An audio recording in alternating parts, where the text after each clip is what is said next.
இஎம்ஐஎஸில் one time charge hi tech லேபுக்கான one time charge எப்படி entry பண்ணுறது அப்படின்னா,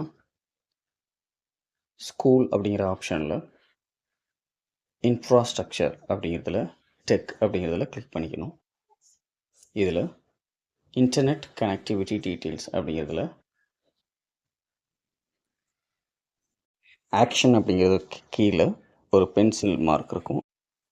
அதில் ப்ராட்பேண்ட் கனெக்ஷன் இருக்கா அப்படின்னு கேட்கும். அதை செலக்ட் கிளிக் பண்ணிவிட்டு எஸ் அப்படின்னு கொடுத்துருங்க.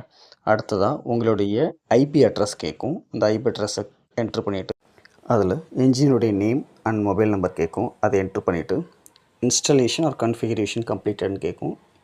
எஸ் கொடுத்துட்டு நம்மக்கிட்ட ஃபைல் இருந்தது அப்படின்னம்னா அதை என்ன செஞ்சுக்கணும்னா அப்லோட் பண்ணிக்கணும். இது போல் ஒரு ஃபைல் இருக்கும். இன்ஸ்டால் பண்ணுறப்போ நம்ம கொடுப்பாங்க. ஸோ அதை என்ன செஞ்சுக்கணும் அப்படின்னம்னா அப்லோட் பண்ணிக்கணும்.